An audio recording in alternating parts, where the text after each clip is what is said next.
శ్రీ గణేశాయ నమః. శ్రీ జ్ఞానసరస్వత్యై నమః. శ్రీ గురుభ్యో నమః. శ్రీ మహాగాయత్రీమాత్రే నమః. శ్రీ మహాగాయత్రీమాత యూట్యూబ్ ఛానల్కు అందరికీ స్వాగతం. ఆహ్వానించువారు కాశీవజ్ర సుబ్రహ్మణ్య శర్మ, నిడదవోలు. అర్జునుడుగా ప్రకటమైన బృహన్నల కొనసాగింపు. వైశంపాయనుడు చెబుతున్నాడు: జనమేజయ మహారాజా, భీష్మద్రోణాది ప్రముఖ కౌరవ మహారథులు అందరూ నపుంసక వేషధారి అయిన పురుషుడు ఉత్తరుని రథం ఎక్కించుకొని శమీవృక్షం వైపు వెళ్ళటం చూచి అర్జునుడిని శంకించి లోపల చాలా భయపడ్డారు.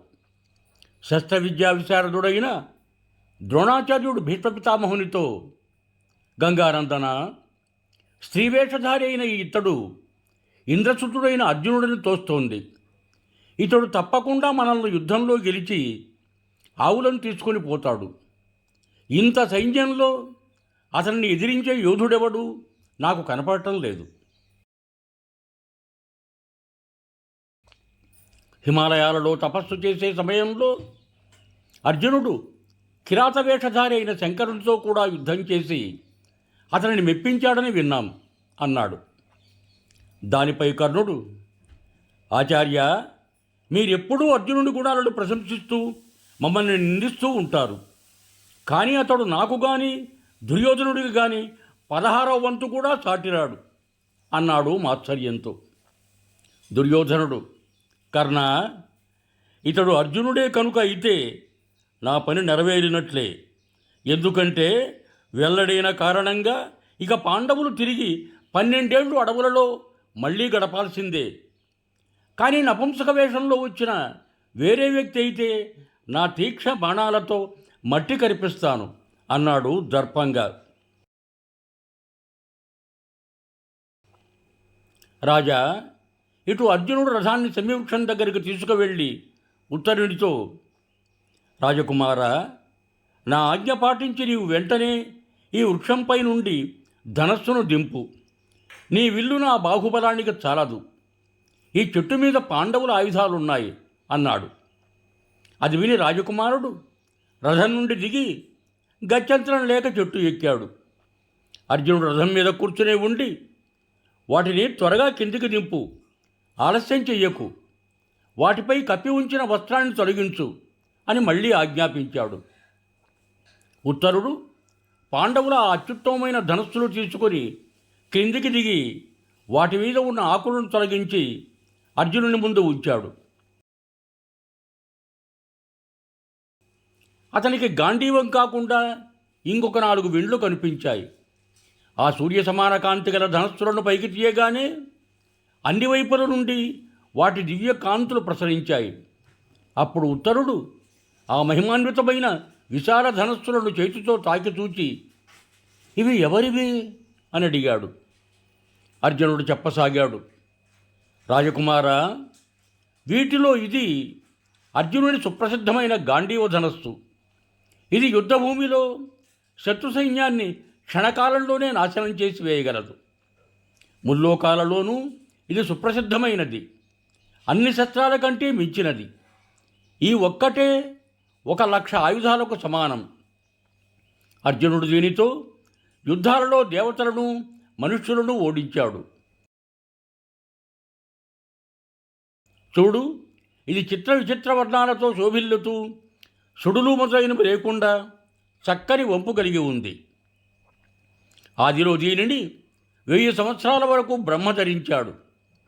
తర్వాత 503 ఏళ్ళు ప్రజాపతి వద్ద ఉంది. అనంతరం 85 ఏళ్ళు దీనిని ఇంద్రుడు ధరించాడు. తర్వాత 500 ఏళ్ళు చంద్రుడు, 100 ఏళ్ళు వరుణుడు క్రమంగా దీనిని తమ వద్ద ఉంచుకున్నారు. 32.5 ఏళ్లుగా ఈ పరమదివ్యధనువు అర్జునుడి వద్ద ఉంటుంది. దీనిని అతడు వరుణుని వద్ద నుండియే పొందాడు. బంగారంతో చేయబడి దేవతలు మనుష్యులు పూజించే సుందరమైన పీఠం గల ఈ 2వ ధనస్సు భీమసేనుడిది. శత్రుదమనుడైన భీమసేనుడు ఈ ధనస్సుతోనే పూర్వదిగ్విజయం చేశాడు. ఆర్ద్రపురుగులు చెక్కబడిన ఈ మనోహరమైన మూడవ ధనస్సు మహారాజు యుధిష్ఠిరునిది. కాంతుల విరజమ్మే బంగారంతో చేయబడిన సూర్యుడు గల ఈ నాలుగవ ధనస్సు నకులునిది. సువర్ణమయమైన మిడుతులు గల ఈ ఐదవ ధనస్సు మాద్రీనందనుడైన సహదేవునిది అని వివరించి చెప్పాడు. ఉత్తరుడు, బృహన్నల, శీఘ్ర పరాక్రమం గల మహాత్ముల అందమైన బంగారుమయమైన ఆయుధాలు ఇక్కడ ప్రకాశిస్తున్నాయి. మరి ఆ ప్రధాతనయులైన అర్జున, యుధిష్ఠిర, నకుల, సహదేవ, భీమసేనుడు ఇప్పుడు ఎక్కడ ఉన్నారు? వారందరూ గొప్ప మహానుభావులు, శత్రు సంహారకారకులు. వారు జూదంలో తమ రాజ్యం కోల్పోయినప్పటి నుండి వారిని గురించిన సమాచారం తెలియటం లేదు. శ్రీరత్నమైన పాంచాల రాకుమారి ద్రౌపది ఎక్కడ ఉన్నది అని కుతూహలంగా అడిగాడు. అర్జునుడు, నేను పార్థుడను. సభలో ముఖ్యుడమైన కంకుడు యుధిష్ఠిరుడు. నీ తండ్రి యొక్క పాకశాలలో వంటలు చేసే వల్లవుడే భీమసేనుడు. అశ్వశిక్షకుడు గ్రంథికుడు నకులుడు, గోపాలకుడైన తంతిపాలుడు సహాదేవుడు. ఎవరి కోసమైతే కీచకుడు చంపబడ్డాడో ఆ శైరంధ్రియే ద్రౌపది అని అందరి గూర్చి చెప్పాడు. ఉత్తరుడు, నేను అర్జునుని 10 పేర్లు విని ఉన్నాను. నీవు ఆ 10 పేర్లు రావటానికి గల కారణాలను చెప్తే నేను నీ మాటలను నమ్ముతాను అని పరీక్షగా చూస్తూ అడిగాడు. అర్జునుడు, నేను దేశాలన్నింటినీ జయించి వారి నుండి ధనాన్ని సంగ్రహించి ధనంలోనే మునిగి తేలటం వలన ధనంజయుడినయ్యాను. యుద్ధానికి వెళ్ళినప్పుడు అక్కడి యుద్ధోన్మత్తులైన శత్రువులను గెలిచి గాని ఎప్పుడూ తిరిగి రాను కనుక విజయుడనయ్యాను. యుద్ధరంగానికి తరలి వెళ్ళేటప్పుడు నా రథానికి అందంగా అలంకరింపబడిన తెల్లని గుర్రాలు కట్టబడి నడుస్తూ ఉంటాయి. అందుకని నన్ను శ్వేతవాహనుడు అంటారు. ఉత్తర ఫల్గుని నక్షత్ర దినాన హిమాలయాలలో జన్మించాను కాబట్టి ప్రజలు నన్ను ఫల్గుణుడు అంటారు. మునుపు గొప్ప గొప్ప దానవులతో యుద్ధం చేసేటప్పుడు ఇంద్రుడు నా తలపై సూర్యకాంతి వలె మెరిసిపోయే కిరీటం పెట్టాడు కనుక కిరీటినయ్యాను. యుద్ధం చేసే సమయంలో ఎటువంటి బీభత్స కార్యం చెయ్యను కాబట్టి దేవతలు, మానవులు నన్ను బీభత్సుడు అంటారు. గాంధీవాన్ని ఎక్కుపెట్టి లాగటంలో నా 2 చేతులు చాలా నైపుణ్యం చూపుతాయి కాబట్టి నన్ను అందరూ సవ్యసాచి అని పిలుస్తారు. 4 వైపులా సముద్ర పర్యంతం ఉన్న భూమిపై నా వంటి శుద్ధవర్ణం కలవాడు లేడు.